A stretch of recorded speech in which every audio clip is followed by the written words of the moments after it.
രാഹുൽ മാങ്കുട്ടത്തിനെതിരെ വീണ്ടും ഗുരുതര വെളിപ്പെടുത്തലുമായി ശബ്ദ സന്ദേശം പുറത്ത്. ഗർഭഛിദ്രത്തിന് പ്രേരിപ്പിക്കുന്നതും അസഭ്യം പറയുന്നതും ഓഡിയോയിൽ നിന്ന് വ്യക്തമാണ്. കൊല്ലാക്കൊല ചെയ്യുന്നത് എന്തിനെ എന്ന് പെൺകുട്ടി രാഹുലിനോട് ചോദിക്കുന്നുമുണ്ട്.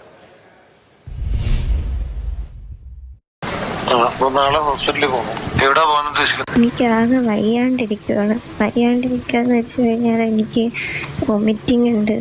എന്റെ പൊന്നു സുഹൃത്തെ, താൻ ആദ്യം ഒന്ന് റിയലിസ്റ്റിക് ആയിട്ട് സംസാരിക്കും. ഈ ഡ്രാമ കാണിക്കുന്നവർ എനിക്ക് എന്ത് ഡ്രാമ എന്നാണ് പറയുന്നത്? എനിക്ക് വയ്യാണ്ടിരിക്കാൻ ഞാൻ എല്ലാവരും ശ്രദ്ധിക്കുന്നുണ്ടെന്ന് വീട്ടിൽ പോയിട്ട് എനിക്ക് അമ്മയെ കണ്ടിട്ട് കരച്ചിൽ സഹിക്കാൻ പറ്റുന്നില്ല. വർത്താനൊന്നും ആദ്യം നിർത്ത്. ഇന്നുകൊണ്ട് ലോകം അവസാനിക്കാൻ പോകല്ലോ. എനിക്കൊരിത്തിരി സമയം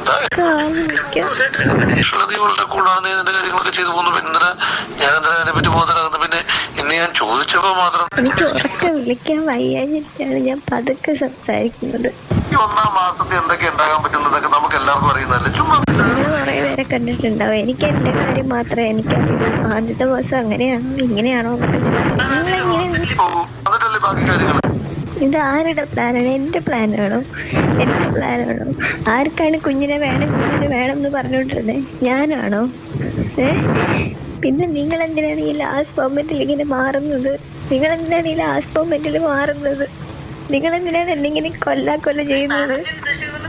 ഇങ്ങനെ എന്തിനാണ് ഈ കൊല്ലുന്ന കാര്യം പറഞ്ഞുകൊണ്ടിരിക്കുന്നത്? നിങ്ങൾക്കല്ലേ ഇതിനെ വേണം എന്ന് പറഞ്ഞുകൊണ്ടിരുന്നത്? സമാനമായ ശബ്ദരേഖ ഏതാണ്ട് മാസങ്ങൾക്ക് മുൻപ് രാഹുൽ മാങ്കുട്ടത്തിനെതിരെ പുറത്തു വന്നിരുന്നു. അന്നാണ് രാഹുൽ മാങ്കുട്ടത്തിനെതിരെ പാർട്ടി നടപടി ഉണ്ടായത്, പോലീസിന്റെ കേസുണ്ടായത്, ക്രൈംബ്രാഞ്ചിന്റെ പ്രത്യേക അന്വേഷണ സംഘം അത് അന്വേഷിച്ചത്. പക്ഷേ രാഹുൽ മാങ്കുട്ടത്തിനെതിരെ അന്ന് ശബ്ദരേഖയുമായി ബന്ധപ്പെട്ട് പരാതി നൽകിയത് 5ഓളം വരുന്ന 3-ാം കക്ഷികളാണ്. അവരുടെ മൊഴി രേഖപ്പെടുത്തി പിന്നീട് രാഹുൽ മാങ്കുട്ടത്തിനെതിരെ സ്ത്രീകളെ പിന്തുടർന്ന് ശല്യം ചെയ്തതിനുള്ള കേസും എടുത്തു. ക്രൈംബ്രാഞ്ച് പ്രത്യേക അന്വേഷണ സംഘം അത് അന്വേഷിച്ചപ്പോൾ ഈ പുറത്തു വന്ന ശബ്ദരേഖയുമായി ബന്ധപ്പെട്ട യുവതിയെ കണ്ടെത്തുകയും ഗർഭഛിദ്രം നടന്നതായിട്ട് അനൗദ്യോഗികമായി അവർ സ്ഥിരീകരിക്കുകയും ചെയ്തു. പക്ഷേ ആ യുവതി പരാതി നൽകാൻ തയ്യാറായില്ല. അതുകൊണ്ടാണ് അന്വേഷണം വഴിമുട്ടി നിന്നത്. ഇപ്പോൾ തെരഞ്ഞെടുപ്പിന്റെ പശ്ചാത്തലത്തിലാണ് പുതിയ ശബ്ദരേഖ പുറത്തു വന്നിരിക്കുന്നത്. നേരത്തെ വന്ന ശബ്ദരേഖയിൽ നിന്ന് തികച്ചും ഗൗരവമർഹിക്കുന്ന ഒരു ശബ്ദരേഖയാണ് ഇന്ന് വന്നത്. അതിനൊപ്പം തന്നെ ഒരു ചാറ്റും വന്നിട്ടുണ്ട്. ഗർഭഛിദ്രത്തിന് മുൻപ് ആ പെൺകുട്ടിയെ നിർബന്ധിക്കുന്നത് സംബന്ധിച്ചുള്ള കാര്യങ്ങളാണ് ആ ചാറ്റിലുള്ളത്.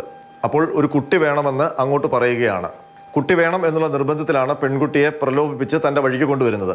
പക്ഷേ അതിനുശേഷമുള്ള ശബ്ദരേഖയിൽ ഈ നിർബന്ധിച്ച് ഗർഭഛിദ്രം നടത്താനുള്ള സമ്മർദ്ദം പെൺകുട്ടിക്ക് മേൽ നടപ്പാക്കുന്നതാണ് ആ ശബ്ദരേഖയിലുള്ളത്.